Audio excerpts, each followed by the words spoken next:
What exactly does the pathway to victory for the Dolphins on Sunday look like against the Patriots?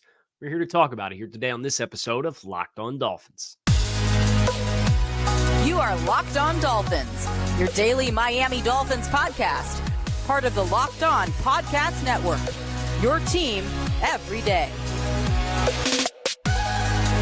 All right, Miami. Welcome to another episode of Locked On Dolphins. It is your team every day here on the Locked On Network. I'm your host, Kyle Krabs, a lifelong Miami Dolphins fan, host of Locked On Dolphins, co-host of Locked On NFL Scouting. You find our shows on YouTube or wherever you listen to your favorite podcasts. Tip of the cap to our everydayers, because it is your team every day here on the Locked On Network. Today's episode is brought to you by Gametime. Download the Gametime app, create an account, and use promo code Locked On NFL for $20 off your first purchase. Last minute tickets, lowest prices guaranteed. Today on the show, spend some time watching the Pats-Eagles game tape from last weekend.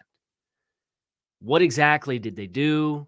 How much of it was different from your typical New England Patriots, Bill Belichick, Brian Flores-esque approach to playing defense? What did the Patriots do on offense?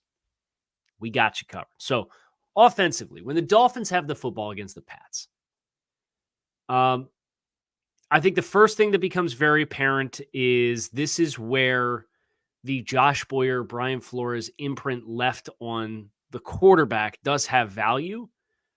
New England is presumably going to do a lot of the things that they normally do, which included 76% of cover zero or middle of the field closed coverage against the Philadelphia Eagles. Now, you could make the argument that the run threat of Jalen Hurts prompted the Eagles to get more single high coverage looks than what the Dolphins will. But according to Coach Cody Alexander, who came on the show and talked to us about Vic Fangio principles throughout the course of the summer, he has the Pro Football Focus coverage numbers. And against the Eagles, the Patriots ran cover zero 15% of the defensive snaps against Philadelphia. 15%. No other team was higher than 8.6%. Excuse me, I lied. There was one team, 8.8, and it was actually the Dolphins playing the Chargers. So the Patriots ran cover zero almost twice the incidence in week one of any other team in the league. The Patriots ran cover one against A.J. Brown and Devontae Smith 31.8% of the time. That's a top five number in the NFL in week one. And then they ran cover three 28.8% of the time. So you add it all up, zero and the two middle of the field closed coverage shells, cover one and cover three. And that's 3/4 of the Patriots' defensive snaps against Philadelphia was either no one or one high post player in the middle of the field. Now, again, Jalen Hurts, quarterback run game, math changer in that regard. You need the extra hat in the box, puts you in conflict, and New England said, okay, we're going to be really aggressive. And that's backed by the fact that the New England Patriots had the second highest incidence of blitz pressures, 5+ rushers, of any team in the league in week one. Second highest rate of pressure. 42.1% of their snaps. And I thought you saw last night on Thursday Night Football, it was interesting. You had Brian Flores follow suit on Bill Belichick in consecutive weeks trying to defend Jalen Hurts. And Minnesota either ran zero or drop eight. And it was both extremes. But it kept Jalen Hurts off balance. And I think you reflect on how New England played them as well when you watch the game tape. And it was daring Hurts to make quick decisions under duress. I did not think Jalen Hurts did a particularly good job. And case in point, that's why you saw some of the same page taken up by Brian Flores, not just the fact that they have the same defensive ideology from Flores being in New England for 20 years before coming to Miami to serve as the head coach for 3. So I think that is an advantage that the Dolphins have offensively against New England is if you are going to live in a world where you are to play middle of field closed, you are going to try to blitz and pressure. I think that is a recipe, particularly Tua Tagovailoa was especially effective against the blitz in week one against the Chargers. the Chargers kind of got sick of Tua picking them apart, and in the second half, they flipped the switch and started bringing 5-man pressures. They couldn't get home. So if you're going to play cover 1 and cover 3 with a high post player and you're going to blitz, the Dolphins continuing to go empty against those looks with obviously the shifts and the motions that they have. Now you all of a sudden have the opportunity to take shots down the sideline because you're not getting so much too high safety looks. And you're doing it in rhythm because you're going against the blitz. So if you space the field, you should be able to quickly process. So if I'm Miami, if that's the route that they want to defend you in, I'm taking less play action passing, just like they did against the Chargers. And I'm probably going to spread the field if you want to play that way. Now, if the counter there is that they will then in turn go lighter and go with these 3-4 safety looks like Mike Debate referenced yesterday with the big nickel, and they have the safeties to do it, that is in turn then where I think the personnel ambiguity that Miami is capable of having. Their 21 personnel group with Ingold out on the field, Smythe out on the field, one of the backs, all of whom can jet other than Chris Brooks, and Waddle and Hill. You get those guys all out there simultaneously. You can spread it. You can go condensed formation. You'll have effectively 2 tight ends because Alec Ingold serves in that capacity. So I think that this is another Ingold week. I think you're going to continue to see as Miami tries to balance wanting to spread the field and wanting to condense and go quote unquote heavy. Player like Ingold with his versatility is going to continue to be an unsung hero of this football team. So I'm looking at 30 to have a big game and a big role for Miami. But I do find it interesting that against another team that had bona fide 2-star wide receivers in A.J. Brown and Devontae Smith, New England said, we're going to play a lot of man. We're going to play a lot of zero. We're going to heat you up. We're going to blitz you almost every other play. And we're going to get after it. If they want to try to replicate the same formula against Miami, great. I like Miami's chances. Now, if they end up breaking their own tendencies, and they were very light in all of the middle of the field open coverage shells, whether that's cover 2, they were credited with running cover 2 4.6% of the time. They ran quarters 6.1% of the time, and they ran cover 6, which is split field, half cover 2 and half cover 4. They ran that 6.1% of the time. So you're talking 15% of the time they ran those middle of the field open coverages. So now you, as Miami, kind of have an opportunity to put the onus back on New England, because New England's entire MO is we are going to take away what you want to do and force you to do what you don't. But when you have the personnel that Miami does, you kind of get to flip it around. You really want to get and live in that world? Are you really going to try to live in the world where you play a bunch of cover 1? Because I know that's what you want to do. It's what you've historically done. We learned that good and well from Brian Flores in the time that he was here. You want to play that way? Okay.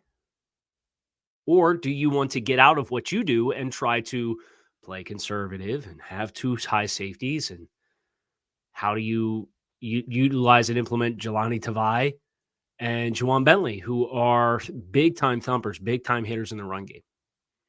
But they don't cover space in the middle of the field. So I think you really do present to New England this ideological conflict. And if they're going to stay with your ideology, I think it's a good matchup for Miami. And if they get away from it, well, then you're doing to New England what New England typically does to other teams. And respectfully, I don't think they have a lot of the horsepower necessary to trump that. And that was kind of why I alluded to in the close zone crossover Thursday, why I would pick the Dolphins to win the football game. We're going to talk about the defensive script for Miami next here on this episode of Locked On Dolphins. So stick with us. Keep it locked in right here. Locked On Dolphins. Football season is here, and perhaps you want to get yourself into the game, go to the stadium, catch the Dolphins play. Forget planning all that stuff months in advance. Gametime has deals on tickets right up to the day of the event. You can get exclusive flash deals on everything from football to basketball to baseball to concerts, comedy, theater, and more. The Gametime guarantee means you're always 100% guaranteed to have the best price. If you find tickets in the same section and row for less, Gametime will credit you 110% of the difference. Get images of your seat before you buy so you know exactly what you're signing yourself up for. Get tickets on your phone after just a couple of clicks. You don't have to go digging through your emails. It is super easy to use. So download the Gametime app, create an account, and use code LOCKEDONNFL for $20 off your purchase. Terms do apply. Again, create an account and redeem code LOCKEDONNFL for $20 off. Download Gametime today. Last-minute tickets, lowest prices, fully guaranteed. So let's talk about the defensive script for Miami. The first thing, it's low-hanging fruit. I'm not going to sit here and say, oh, you got to win the turnover battle and win time possession, right? Like, I love the graphics that get run at the beginning of the game broadcast, and it's like, score more points than the other team is the key to win the football game. Yeah, of course it is. You got to win on first down. You have got to win on 1st and 10. And the Eagles did a really good job of that against New England last week. And I look at what New England has offensively. I look at what Miami has defensively. I look at what Philadelphia has defensively. And you hold them up, and I think the top of Miami's depth chart on the defensive line is just as good as Philadelphia's. Now, I think Philadelphia has more depth. I think Miami's linebackers are actually better than Philadelphia's. I think their safeties are better than Philadelphia's. And the top corners, maybe you say without Jalen Ramsey, Philadelphia is on the same footing. From a talent perspective, there is zero reason why Miami cannot have the same defensive success against New England that the Eagles did. And just to piggyback off of this, the parallels between the two teams, Philadelphia and Miami defensively. Philadelphia in week 1 against the New England Patriots. Take a guess what coaching tree their defensive coordinator is off of. The Eagles, 1.3% cover 2, 11.5% quarters, 20.8% cover 6. Miami against the Chargers in week 1, 1.3% cover 2, 11.3% quarters, 21.3% cover 6. Sean Desai, defensive coordinator, off the Vic Fangio tree. And their middle of the field open coverages against different teams, you acknowledge that, almost identical percentage across week 1. So if the Eagles were able to implement that kind of plan, I don't see any reason why Miami should not feel as though they have the personnel and the horsepower to do it, and will be a very good litmus test for the Dolphins defense after seeing what Philadelphia's defense looked like against them, if they do choose to embrace the same style of play. The only real difference between the Eagles and the Dolphins as far as their coverage tendencies in week 1 is the Eagles didn't call cover 0 once against New England. Miami called it almost 9% of the time against the Chargers. And that extra percentage, plus percentage points different elsewhere, the Eagles ran 41% cover 3 against New England, where the Dolphins ran cover 3 30% of the time against the Chargers. You think about getting the 7th hat in the box, more cover 3 or cover 9, weak side safety rotation cover 3s, cover 9. Said that at the beginning of the week, I expect against New England, you'll see a higher percent. Well, Philadelphia called it an 11% higher clip in week 1 against New England than what the Dolphins called it in their week 1 matchup. I don't think you need to zero blitz Mac Jones. I think fire zone blitzes and 5-man pressures as changeups is totally fine, but you have to win on 1st and 10. You have to get this team out of being encouraged to run the football. You have to put them behind the sticks. Now, Mac Jones threw the ball a ton in week 1 against the Philadelphia Eagles. I actually have the numbers up courtesy of Next Gen Stats. And Mac Jones threw the ball 54 times against the Eagles for 316 yards and 3 touchdowns. Some healthy numbers. Mac Jones also against the Eagles averaged the 4th fastest time to throw of any quarterback in the NFL, 2.52 seconds. It's a comparison. Tua Tagovailoa was 2.53. So almost identical time snap to throw on average across 54 attempts for Mac Jones. Here's the fine print. More than half of those throws were within 5 yards of the line of scrimmage. This was the offense that we thought we might see the Dolphins resort to using against the Chargers because of how much pressure the Dolphins offense was in week 14 of last year. Perimeter screens, running back screens, tight end screens, quick design checkdowns, swing routes. 28 of 54 attempts within 5 yards of the line of scrimmage. And then it becomes rally to the football and tackle. I thought Miami did a fair job of that. They struggled tackling against the run, and that's why I think it is important and paramount for you to be better prepared for your run fits and your execution of that against New England than what you were against the Chargers. There is also a talent discrepancy with the New England Patriots and their offensive line, even before the injuries that we'll go over in segment 3. But you have to win on 1st and 10. I think that is paramount. Now, whether you want to play man or zone, I would probably play more zone this week. I think cover 3 is the ticket. If you wanted to put Mac Jones under more pressure,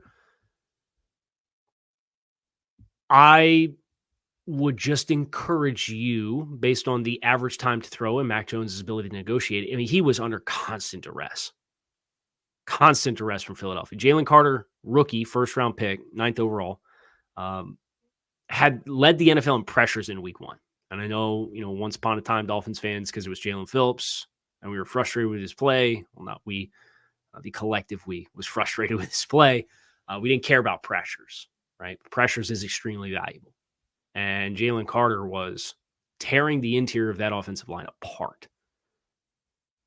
I don't see any reason why, regardless of who suits and regardless of who doesn't, why Bradley Chubb, Jalen Phillips, and Christian Wilkins, and Zach Sealer can't show up and have big football games for the Dolphins. And if you do, and it removes the pressure for you to have to bring fire zone pressures, and you are allowed to drop 7 and rally to the football and have high integrity with your zone landmarks, and if you're going to match, understanding that they're probably going to try to play with your coverage rules because they do have a coherent offensive coordinator this year in Bill O'Brien. But one thing that I thought that you saw in week 1 against Philadelphia is very quickly they learned we can't trust the offensive line to hold up. So they started calling these schemed throws and quick check downs. And if you're going to pressure him, if you're going to come after Mac, be disciplined. Don't come flying in there because New England showcased an awareness early in week 1, early in that football game that says, hey, we can't really block him up front. And we can't run. How do we circumvent that? And that's where you saw so many of the schemed throws. So you don't want to dial up pressure and bring extra bodies and then come in there without awareness and run into an invited open pocket just for them to drop the ball behind you. And now you got to get into a scramble to get back in position and leverage over top of the screen. So those are kind of the defensive scripts. Now, you would obviously say, hey, let's get a turnover against New England. Yeah, of course. If it's going to happen for you to quickly commandeer, this has the potential to be a dogfight.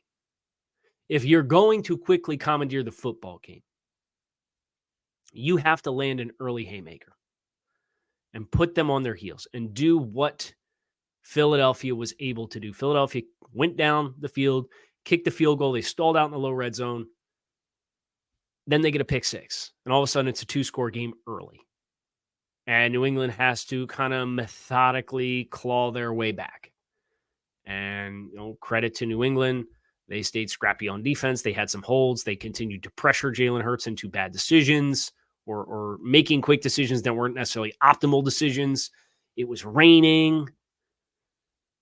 It's not going to be in play for Miami. I know there's some questions about the weather. We'll touch on it quick here in segment 3, but it sounds like that's all going to be cleared out of here. So you're not going to have to worry about wet ball or wet grass or any of that.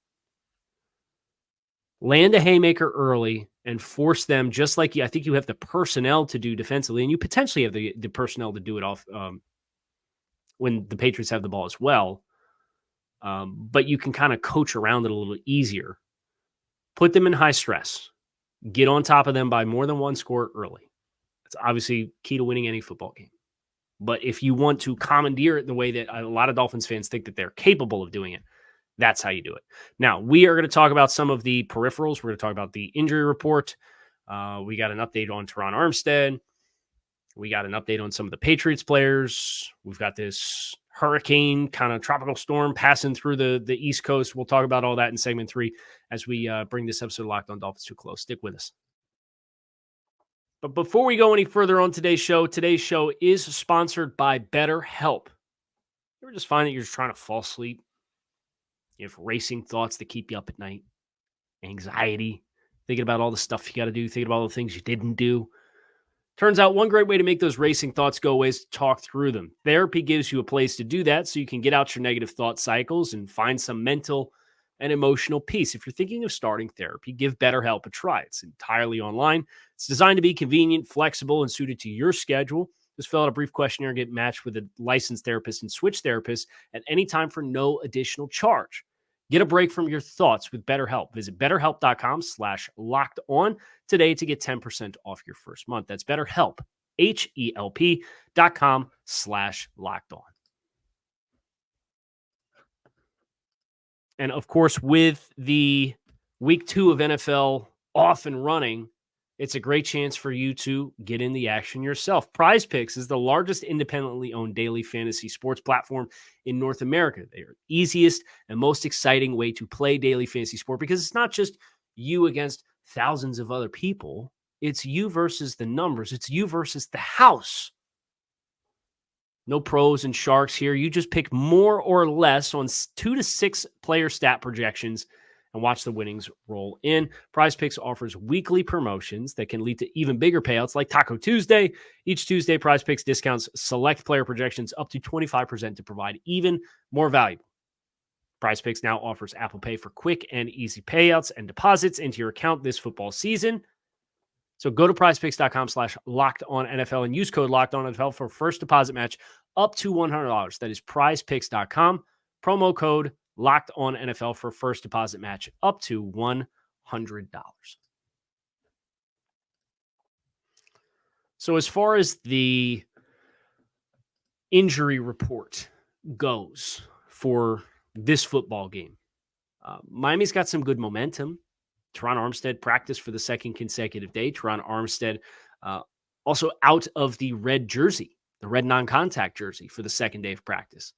With that said, with the magnitude of importance of Teron Armstead in the big picture of things, with how well Kendall Lamb played in week 1 against the Chargers, with your positioning as a team that is 1-0 and not going against all pro players, although that is not meant as a sign of disrespect to Matthew Judon and Josh Uche and Keon White, the rookie, who had a couple really impressive reps throughout the course of the week 1 opening game against the Eagles.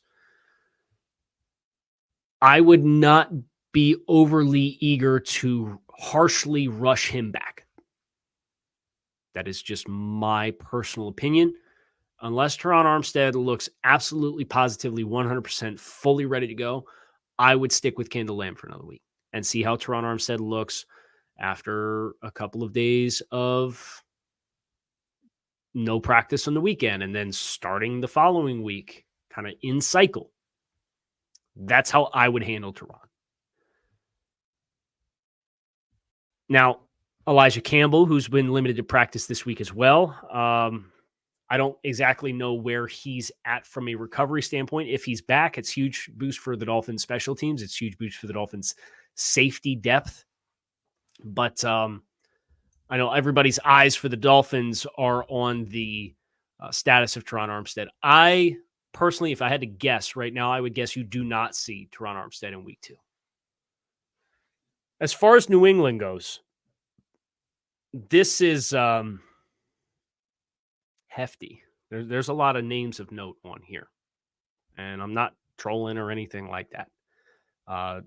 2 critical members of the offensive line. Trent Brown, the starting left tackle, veteran, one of the leaders of the group, and Sidi Sow, a rookie guard who was the backup to Sal played at right guard. So I guess that's Michael Onwenu's backup.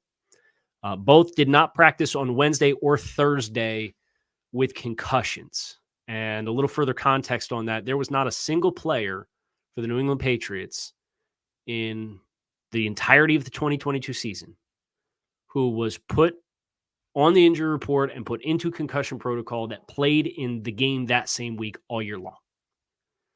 So if that's the case, you would be looking at New England down Trent Brown and Sidney Sal. Riley Reif's already on injured reserve. That's the starting right tackle. David Andrews has been a limited participant the last 2 days with a hamstring issue. Michael Onwenu and Cole Strange, your starting guards. David Andrews, starting center. Michael Onwenu and Cole Strange were limited participants in both days thus far of practice with an ankle and a knee respectively. They were limited all week last week and neither suited up for the football game. Do they get them back? Do they not get them back? If they don't get them back, you could potentially be looking at Trent Brown, starting left tackle, out, concussion. Cole Strange, starting left guard, out, knee injury suffered during training camp. We touched on it with Mike Debate yesterday. I would expect David Andrews, he finished the game last week. I would expect he plays, but he is on the injury report with a hamstring. Michael Onwenu, off-season surgery on his ankle. Limited participant all week. Last week did not play. Limited participant in both practices thus far this week. Starting right guard, potentially out another week. Starting right tackle, Riley Reif, injured reserve. Your first guard off the bench, Sidney Sal, potentially out, concussion. It's a lot of names that are really critical, and I think this potentially can provide the foil for week 1 to week 2 if New England is hammered up front with injuries on the offensive line. I think you will see the difference of not only how the math changes in defending a football team when they have Justin Herbert, Keenan Allen, Mike Williams, and Austin Eckler versus Mac Jones, Ramondre Stevenson, Ezekiel Elliott. We'll put Devontae Parker on here, but he's been a limited participant in both days this week with a knee injury. That's not a surprise to anybody who's ever been a fan of the Miami Dolphins for more than 5 minutes since 2015. Kendrick Bourne, Hunter Henry, Mike Gesicki. Like, it's just a different caliber of weapons, right? So that on one hand is a difference in defensive success. And then there's also the element of being able to win up front, whereas the Chargers, and I don't want to speak out of turn here. Let me make sure I get this right.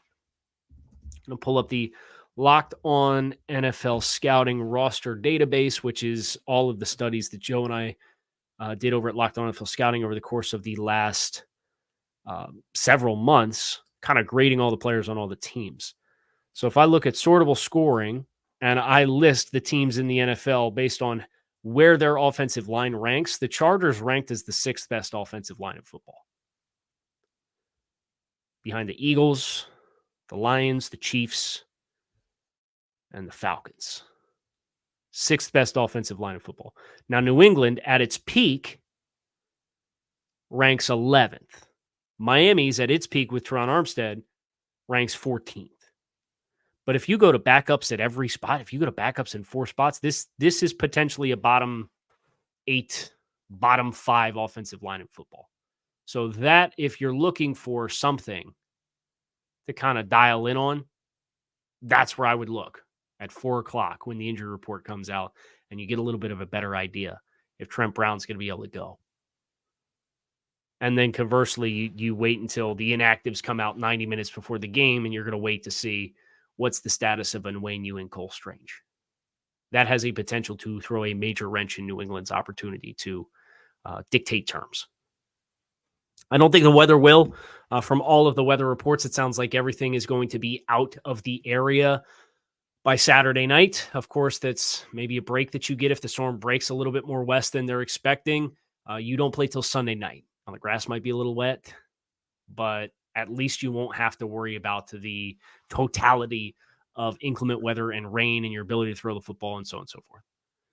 So that's it for us here on Locked On Dolphins. We get you prepped Again, my game prediction yesterday with Mike of Locked On Patriots was the Dolphins would win a one-score football game. I do think if the injury report breaks poorly for New England, this could potentially compound their issues, and you may see me take a higher final predicted score as far as margin of victory for the Dolphins with my prediction. If you get around to Sunday right before the game, that will dictate my expectations for how much of a dogfight the Dolphins are going to be in for. But keep it locked in right here on Locked On Dolphins. It is your team every day. I appreciate you guys checking out the show. Make it a good one, and I will talk with you all again soon. Fins up.